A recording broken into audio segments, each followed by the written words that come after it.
నమస్తే, welcome to our channel. నేను సౌజన్య. YS Sharmila చేసినటువంటి కామెంట్స్ ఏవైతే ఉన్నాయో జగన్మోహన్ రెడ్డికి సంబంధించి వాటిని సమర్థిస్తున్నారు అన్నట్టుగా మాటలు వస్తున్నాయి. జీడీ లక్ష్మీనారాయణ అంటే జీడీ లక్ష్మీనారాయణ కూడా జగన్కి సపోర్ట్ చేస్తున్నారా ఏంటి? ఈ అంశానికి సంబంధించి మనతో మాట్లాడడానికి, వారి విశ్లేషణని మనతో పంచుకోవడానికి ఈరోజు మనతో పాటు ఉన్నారు senior journalist, senior political analyst CS Rao garu ఉన్నారు. వారితో మాట్లాడదాం. నమస్తే రావు. నమస్తే. జీడీ లక్ష్మీనారాయణ గారు ఆయన జగన్మోహన్ రెడ్డి ఎదిరిస్తానని చెప్పి పార్టీ కూడా పెట్టారు. కానీ ఇప్పుడేమో జగన్మోహన్ రెడ్డికి సపోర్ట్గా మాట్లాడుతున్నారని కొంతమంది విశ్లేషకులు అభిప్రాయపడుతున్నారు. అంటే షర్మిల చేసినటువంటి కామెంట్స్కి కౌంటర్గా మాట్లాడారు కాబట్టి. అంటే ఇప్పుడు ఏ విధంగా అర్థం చేసుకోవాలని, కలిసినట్ట జగన్మోహన్ రెడ్డితో లేనట్ట? ఇప్పుడు షర్మిల చేసినటువంటి తాజా వ్యాఖ్యలను కనుక మనం గమనించి విశ్లేషణ చేసుకుంటే, జేడీ లక్ష్మీనారాయణ ఆయన కూడా కిట్ ప్రోకోలో ఒక భాగస్వామి అన్నట్టుగా పరోక్షంగా ఆవిడ చేసినటువంటి వ్యాఖ్యలు మనకు కనిపిస్తూ ఉన్నాయి. యాక్చువల్గా ఆవిడ చేసినటువంటి కామెంట్ ఏంటి అంటే, Jaganmohan Reddy, Ponnavolu Sudhakar Reddy additional advocate general Andhra Pradesh, వాళ్ళిద్దరి మధ్య కిట్ ప్రోకో నడిచింది అని చెప్పి ఆవిడ చేసినటువంటి కామెంట్. ఎందుకు కిట్ ప్రోకో నడిచింది అని అంటే, ఆవిడ చెప్పింది ఏం చెప్పారంటే, రాజశేఖర్ రెడ్డి ఎఫ్ఐఆర్లో ఆయన పేరు లేకపోయినప్పటికీ ఛార్జ్షీట్లో ఆయన పేరుని ఎక్కించేటువంటి ప్రయత్నం జగన్మోహన్ రెడ్డే చేశాడు.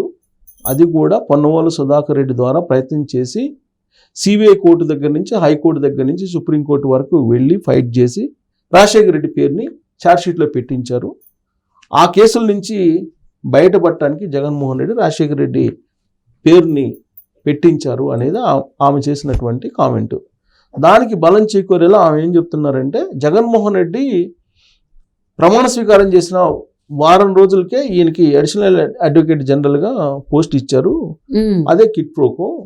అంటే రాజశేఖర్ రెడ్డి పేరుని ఛార్జ్షీట్లో, ఆయన కేసులు, అక్రమాస్తుల కేసులో ఉన్నటువంటి ఛార్జ్షీట్లో రాజశేఖర్ రెడ్డి పేరుని పెట్టించినందుకు గిఫ్ట్గా పొన్నవోలు సుధాకర్ రెడ్డికి అడిషనల్ అడ్వకేట్ జనరల్ పోస్ట్ ఇచ్చాడు జగన్మోహన్ రెడ్డి. ఇదే కిట్ ప్రోకో వీళ్ళిద్దరి మధ్య నడిచింది అని చెప్పి ఆయన చేసినటువంటి కామెంట్.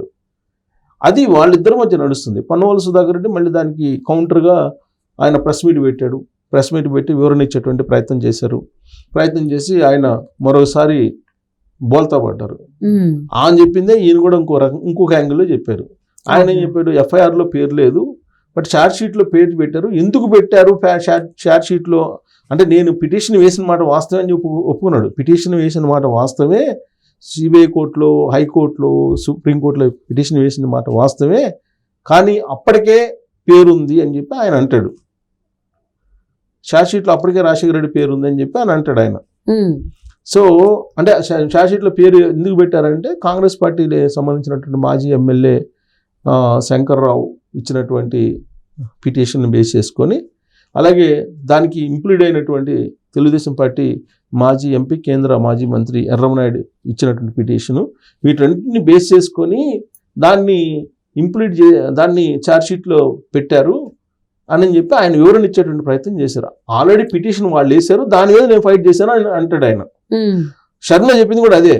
షర్మిల ఏం చెప్పారు, ఆయన కారణంగానే ఛార్జ్షీట్లో రాజశేఖర రెడ్డి పేరు మెన్షన్ చేశారు, లేదంటే జగన్మోహన్ రెడ్డి అక్రమ ఆస్తుల కేసులో అసలు రాజశేఖర రెడ్డి పేరే ఉండదు.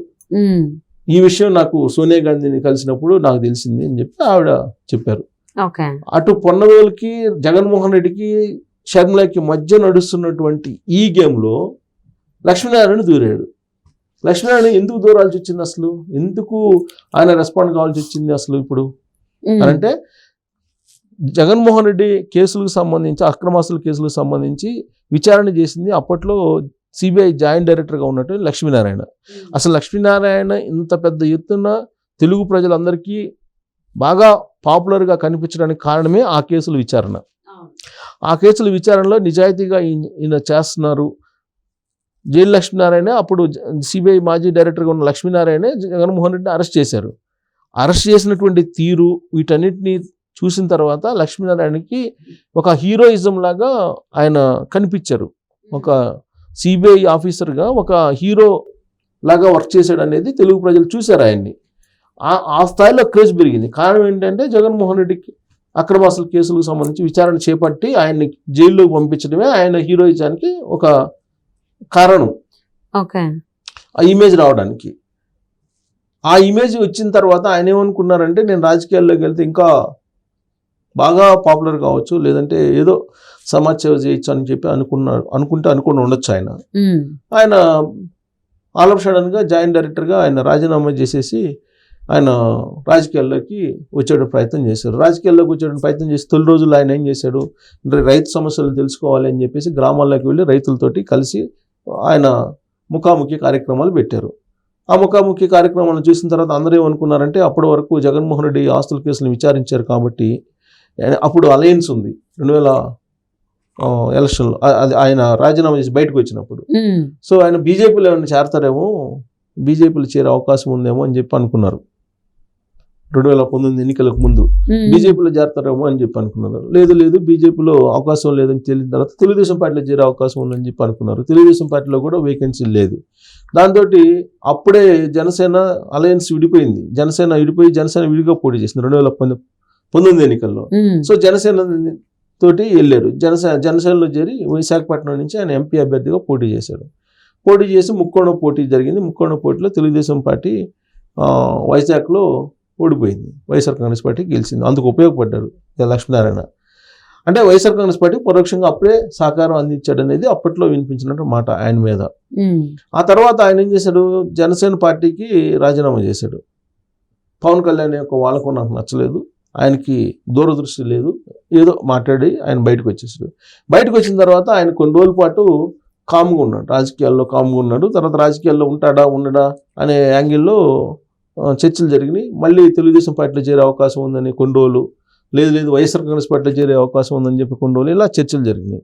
చర్చలు జరిగినట్టులో ఆల్ ఆఫ్ సడన్గా ఆయన ప్రత్యేక హోదా కోసం నేను పోరాడతాను, లేదా విశాఖ ఉక్కు కోసం పోరాడతానని చెప్పేసి జై భారత్ నేషనల్ పార్టీ అని ఒకటి పెట్టారు. పెట్టి ఆయన చేసిన జై భారత్ నేషనల్ పార్టీ పెట్టి చేసినటువంటి ఫస్ట్ ఉద్యమం ఏంటంటే ప్రత్యేక హోదా కోసం సీఎం ఆఫీసు ముట్టడి అని చెప్పి ఏదో కార్యక్రమం చేశారు. ఆ తర్వాత అక్కడేమో విశాఖ ఉక్కు ప్రైవేటీకరణ కాకుండా నేను పోరాడతానని చెప్పి ఆయన ముందుకు వచ్చారు. ముందుకు వచ్చిన సందర్భంగా కేఏ పాల్తో చేతులు కలిపాడు. కేఏ పాల్ ఈయన ఇద్దరు కలిసి ఒక ప్రెస్ మీట్ పెట్టారు. ఆ ప్రెస్ మీట్ చూసిన తర్వాత నెట్ జైళ్ళందరూ కూడా కేఏ పాల్ స్థాయికి దిగిపోయాడు లక్ష్మీనారాయణ అని చెప్పి రకరకాలుగా కామెంట్లు చేశారు. సరే, ఆ తర్వాత ఇప్పుడు చూస్తే ఈ కేసుకు సంబంధించి ఆ స్టేజ్లో ఆయన గ్లామర్ తగ్గిపోతూ వచ్చింది పొలిటికల్గా.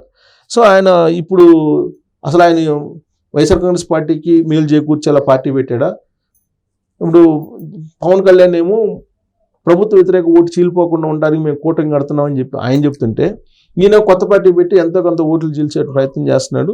ప్లస్ సామాజిక వర్గం పరంగా పవన్ కళ్యాణ్ ఓట్లు చీల్చడానికి అక్కడ లక్ష్మీనారాయణ చేత జగన్మోహన్ రెడ్డి పార్టీ పెట్టించాడు అనేటువంటిది ఒకటి వినిపిస్తుంది. దానికి బలం చేకూరేలా ఇప్పుడు షర్మిల కామెంట్లకి విరుగుడుగా ఆయన ఏమన్నాడంటే, ఒక సిబిఐ ఆఫీసర్గా అప్పటికే పొన్నవోలు సుధాకర్ రెడ్డి పిటిషన్ వేయక ముందే రాజశేఖర రెడ్డి షార్ట్ షీట్లో రాజశేఖర రెడ్డి పేరుంది అనేటువంటి సమర్థన చేసి, అంటే పొన్నవోలు సుధాకర్ రెడ్డి వర్షన్ని సమర్థిస్తూ లక్ష్మీనారాయణ మాట్లాడాడు. దాన్ని వాళ్ళ సొంత మీడియాలో, జగన్మోహన్ రెడ్డి సొంత మీడియాలో వేసుకున్నారు. దాంతో షర్మిలకి మండి వైజాగ్ టూర్లో ఉత్తరాంధ్ర టూర్కి వెళ్ళినప్పుడు అప్పుడు లక్ష్మీనారాయణ సంగతి చెప్పారు. లక్ష్మీనారాయణ అనే అతను ఇప్పుడు రాజకీయ నాయకుడు, అప్పుడు అధికారిగా ఉన్నప్పుడు ఒక మాట మాట్లాడు, రాజకీయ నాయకుడిగా ఉన్నప్పుడు ఒక మాట మాట్లాడుతాడు. ఇప్పుడు రాజకీయ నాయకుడిగా అతను మాట్లాడాడు అని చెప్పి చాలా సింపుల్గా ట్విస్ట్ చేశారు. అంటే పరోక్షంగా వైఎస్ఆర్ కాంగ్రెస్ పార్టీకి అనుకూలంగా ఆయన మాడుతున్నాడు. అతను పొలిటీషియన్, రెండు రకాలుగా మాడుతున్నాడు. అప్పుడు ఆఫీసర్గా మరి మాట్లాడచ్చు కదా, ఆఫీసర్గా ఆ మాట మాట్లాడు. ఇప్పుడు పొలిటీషియన్గా ఆయన జై భారత్ నేషనల్ పార్టీ అధ్యక్షుడిగా మాట్లాడాడు. కాబట్టి ఆయన గురించి పట్టించుకోవాల్సిన అవసరం లేదని చెప్పి చాలా సింపుల్గా కొట్టిపడేశారు ఆవిడ. అంటే పరోక్షంగా వైఎస్ఆర్ కాంగ్రెస్ పార్టీకి ఆయన అంటకాగుతున్నాడు అనేటువంటి అభిప్రాయం ఆమె మాటల్లో కనిపించిందని మనం విశ్లేషణ చేసుకోవచ్చు. సో మరి జేడి లక్ష్మీనారాయణ జగన్మోహన్ రెడ్డి సపోర్ట్ చేస్తాననే దానికి సంబంధించి శర్మలు చేసినటువంటి కామెంట్స్ ఏవైతే ఉన్నాయో దాన్ని మరి నెటిజన్లు కావచ్చు, లేకపోతే ఆంధ్రప్రదేశ్ ప్రజలు కానీ సపోర్ట్ చేస్తారా, అసలు ఏం చేస్తారా అనేది చూద్దామండి.